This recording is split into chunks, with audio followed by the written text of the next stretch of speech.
Yo guys, welcome back to the channel. So today I want to talk to you guys about the NTE 1.1 broadcast and the information that was kind of in there. I tried to look for like just a complete list online and I actually wasn't able to find one, unfortunately.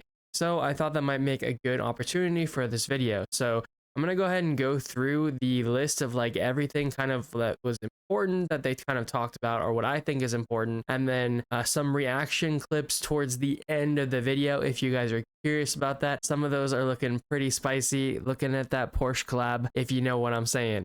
Anyway, so let's go ahead and jump right into it. So first things first, they did show that they're going to be giving us some new locations, and it seems pretty likely those are going to come with new story and stuff as well. New locations are going to be Sunward Island, which looks like Japanese, like beach town area. If you ever saw like summertime rendering, it felt like there's some like really, some cities and some housing areas that really felt like that kind of summertime rendering vibe. It does look like it will have some really cool, like maybe beachfront areas, so maybe a beachfront property might be kind of cool, but overall the area does look pretty good. And like I said, this is more that Japanese like beach town kind of vibe that you probably seen in those kind of anime and stuff. Now they did actually preview a yacht over here, so I'm really curious to see if we're going to be able to buy our own boat, because that would be kind of cool and a cool way to get on and off the island. We'll ultimately have to wait and see, but I think that would be a pretty obvious place for the game to go in the long run. But yeah, this is where the character is kind of looking around on the yacht at the moment. I mean, even just like buying a speedboat or like a jet ski would be kind of cool too. They also announced that we're getting another new location, but this one is an anomaly location called the Corridors of Echoes. This anomaly back here actually looks to be alive and moving, so I'm not sure if that will end up being like a boss or something, but we'll have to see how that kind of plays out in the long run. Overall, I kind of like the like little spooky, like nighttime purple vibe. It's pretty cool actually, and I'm excited to see what this place has to offer and how it's related to the story. They did give a very cool like little scene that I'll go ahead and play for you guys right now, but basically just it looks like Zero meeting this anomaly for the first time.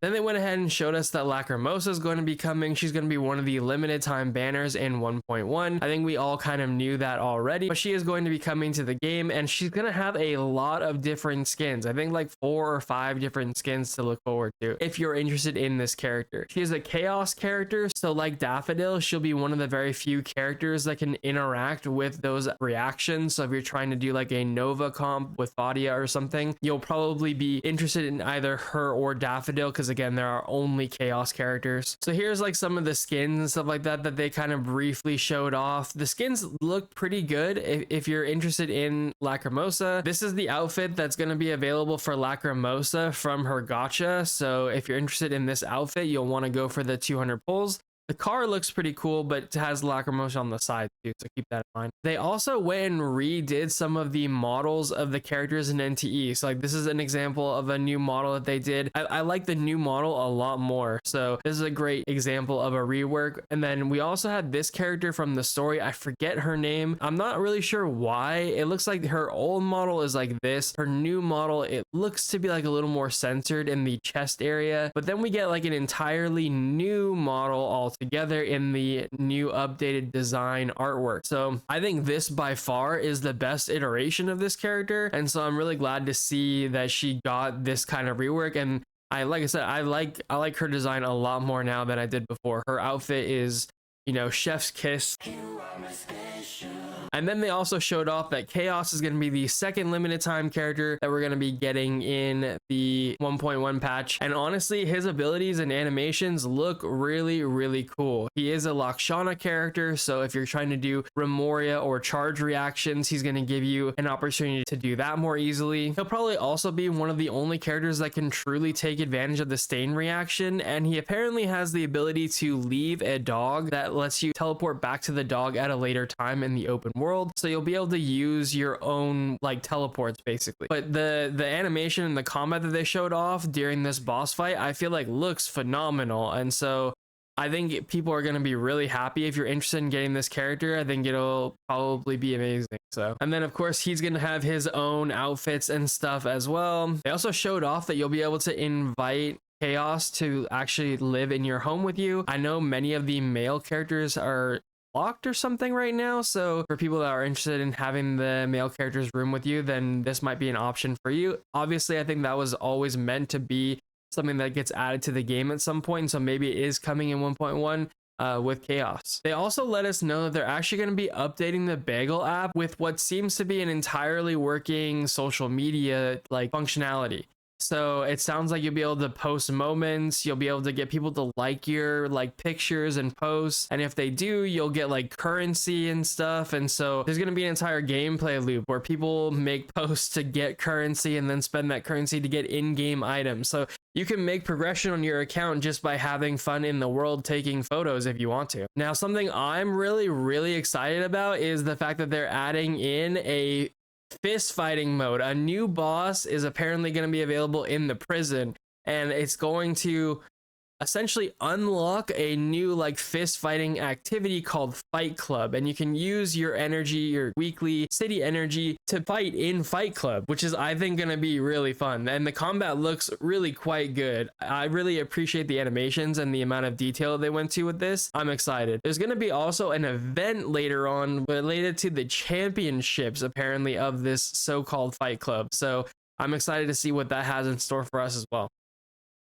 Fight Club is also going to have solo and matchmaking modes for up to 4 players. So you'll be able to fight in a 4-player all-out brawl in Fight Club to see who is the strongest. They're also adding a new racing activity, which more or less looks like Mario Kart mixed with Twisted Metal. You're going to be going and collecting weapons and items for your car, and then the cars will spawn in and you'll have to race the other players to the car. And then, of course, the cars will have the weapons that you can use and just kind of blow up the other cars. When you destroy their car, they just instantly die, but the objective is actually to defeat the player. So if the players jump out, you'll have to then like run them down and make sure you finish them off. But honestly, game mode looks really cool and pretty fun, so I'm looking forward to giving it a try. It should be pretty good. And like you can get everything from like a Gatling gun to a rocket launcher to all kinds of stuff, and you can actually team up with people too, so you'll actually be playing with the person in your passenger seat as well. And then they announced the Porsche collab, and the Porsche collab and the skins are looking pretty fire, not gonna lie. They did announce too that the skins and the Porsche car will actually be something that you obtain, I think, from a gacha. But they did say specifically, and also crazy ass shot for female MC there, but they also did say specifically that you can use fawns or the premium currency to do these polls. So make sure you're saving up your fawns for the next week or two until the event happens, so that way you can hopefully get it as well. They also said that there's a new residence that you can get that has a car elevator, so you'll be able to drive your car straight up into your apartment. And then this is some more of that apartment, and you know, they kind of try and go out of the way to really show that female MC, you know, true main character energy here. For, you know, all the right reasons, you know what I'm saying? Here's where they announce specifically you can choose to spend either Analyth or Fawns on the polls. Like I said, remember, make sure you save up your Fawns because you're not going to want to miss out. This actually looks awesome. The skins look great even for male MC, and I imagine a lot of people will want those. And keep in mind, they're gonna be limited time. There's no way this is gonna be a long-lasting collaboration. So the underground circuit is what that thing is gonna be called, that racing. There's gonna be a couple other events, Sunward, Travelogue. So the new island information and exploration, the Long Dream. They're gonna refresh the Beyond the Rails. There's gonna be a Fawns Rush. So any city stamina that you spend between June 8th and June 15th is going to give you double fawns. Something called the Hunter's Crucible. It sounds like it'll just be some kind of PvE activity. Fighting championships. Now, I'm really excited about this. I can only assume it's like some kind of special piece of the Fight Club that you'll need to get involved with, and hopefully it has some cool rewards. I would love to see some kind of Fight Club like actual leaderboard. That would be sick. Any character pixel energy that you spend between June 26th and July 3rd is actually going to be doubled as well. So you'll be getting double of all the materials that you get from Magic Stage, Schemes, Bubble Can Factory, and the Rabbit Hole, which I believe is pretty much every single activity you can spend pixel energy on other than boss fights. So make sure you save up your energy for these specifically if that's what you want to do. I think honestly something you might want to do is just save up and just do a ton of Rabbit Hole. To be honest, usually in games like this there's like a limitation to how many times you can do it. You can do it like 3 times a day, for example. I'm hoping that it's actually unlimited because that would be really cool, but more than likely it'll be limited, like I said, to like 2 or 3 or 4 times a day or something. And then there's a ton of improvements, an absolute ton of them, with some of the biggest ones being the fact that there's auto driving. You can turn off Tagado if you don't want to listen to Tagado anymore, and then even other smaller ones, but like also at the same time massively huge, is the fact that like Chiz is getting her life skill like addition, where if you upgrade her life skill, she'll just highlight everything in the ping pong's heist that you can steal. So things like that could be huge value and something that you definitely want to look into. Full list of that in a moment. Other options for optimization. All right, let's check it out. So mute Tagido, add plot summaries, new fast travel points, add new mod parts for existing vehicles, and raise the customization cap and improved handling. Tune starting stats on several vehicles for better baseline handling. Auto drive, more height on the third person vehicle camera. Repeat mode, volume controls to the portable player. Fix several intermittent player housing related bugs. Add phone customization with swappable UI menu and phone models. Oh, that's actually kind of cool. NPC bystanders now react when you take selfies. Okay, also kind of cool. And then tune critical dodge detection to better match visual cues. Improve skill queuing for groups of enemies. Okay, interesting. Chiz gains a new life skill that highlights all collectibles in Pink Paw's heist. Holy, that's actually so massive. What? Does she need to be in the team? Improve controls and usability in the Tetrominos minigame. Add a cosmetics menu to Little Sparrow. Fix misalignment, musical notes, and occasional unresponsive inputs in the Super Sound minigame. Improve the screen results screen in the owner selection minigame. Players can now jump straight to the next level. Cool. Add a toggle for auto restock. Improve controller experience and feel. I actually haven't played this game on controller, but I really want to, legitimately. Improve mobile performance and fix compatibility issues on select Android devices. Honestly, I feel like it actually plays pretty decent on mobile, at least on my phone. Fix various intermittent bugs and improve overall stability. And then last but not least, they said that they are putting NTE on Steam, Epic Games Store, and the Galaxy Store as well. So if you guys want to use any of those other stores, you'll be able to use those pretty soon. I think they said it was either going to be June or July for Steam, for example. So keep an eye out for that, but you can already wishlist the game over there if you choose to. And that's more or less it. I'm going to include some kind of commentary of myself watching through the actual thing now. So if you guys are interested in that, stick around and kind of check out my initial thoughts, especially that Porsche collab, you know what I'm saying? If you guys like the video down below. If you guys have any comments or other things that I maybe missed or you want to talk about, let me know in the comments down below, and subscribe to the channel if you want to see more stuff like this related to NTE, Honor of Kings World, or any of the other games that we're trying to cover, and I'll catch you guys in the next one. Have a good one, guys. Peace. One brings a brand new vehicle, the Porsche 9. I mean, honestly, even the male outfit doesn't look that bad. It does kind of look like your standard like driver outfit, but that's pretty cool. 1.8 Spider, brand new collab outfits. I mean, these devs really know who their audience is. Okay, they did it for both male and female. Okay, I mean, sheesh, you know what I'm saying? Like, holy shit, there's some wow. Yo, I'm gonna be getting that outfit for sure. Yo, I'm just saying, female main characters really got some actual main character energy in NTE, and it's pretty great.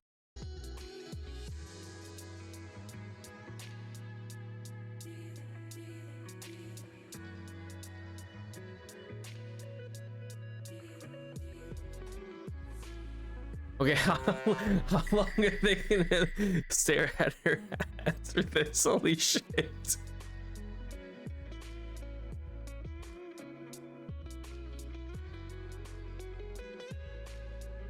I mean, the outfit itself is pretty great. The apartment looks phenomenal. Okay, please don't be gotcha on the Porsche or the outfits, please. I beg. Please, actually. Ah, man. Also, it said this round's collab outfits. So, like, either there's more collabs coming or maybe another Porsche collab. Version 1.1. Let me finish. You can choose whether to spend Analyth or Fawns on the pulls. Wait, you can spend fawns on the pulls. Holy. Okay, that's actually sick. That's really cool. Like, this is actually phenomenal. Now, I mean, I imagine it's gonna be expensive on the fawn side, but like, and there is like a limit to how many fawns you can kind of earn per week, but depending on how long the collaboration lasts, like people can start saving up now, right? And I don't think we're getting the thing until like 1 point or till like June or something. So you have at least a week to earn as many fawns as you can probably and just start saving up. Genuinely, this is really, really cool. I've never seen any other game do this where you can use like in-game like earnable currency for something like this. So, I mean, obviously you can earn a small amount of analyth or whatever premium currency from every gacha like daily, but like the fawns, right? Your standard like credits or like money in the game is never something you can use for stuff like this. Can we just say really quickly how refreshing it is to watch somebody play a game in a like a preview program or a special program that actually knows how to play the game? I feel like so often in like things like this, they get people who have no idea how to play the game or the character. This person's like making all the right dodges and stuff like that. It's really cool. Like if the character looks impressive because somebody's playing it really well, people are only more likely to spend for it and try and get it. So like it only makes like objective sense for them to do that. It's just something that for whatever reason a lot of companies don't seem to understand. I feel like this right here is like a really cool scene to do like a big intro on. We haven't had anyone who's felt like a big baddie yet, right? Like most of the anomalies are like, I don't know, they don't really give off that like god vibe, you know what I mean? And this does kind of give up like a more serious vibe. Like at the beginning of the entire story, we're taught like, or we're shown that, you know, Esper Zero has some kind of connection to like this really big bad anomaly, and this kind of feels more along the lines of that, which is cool.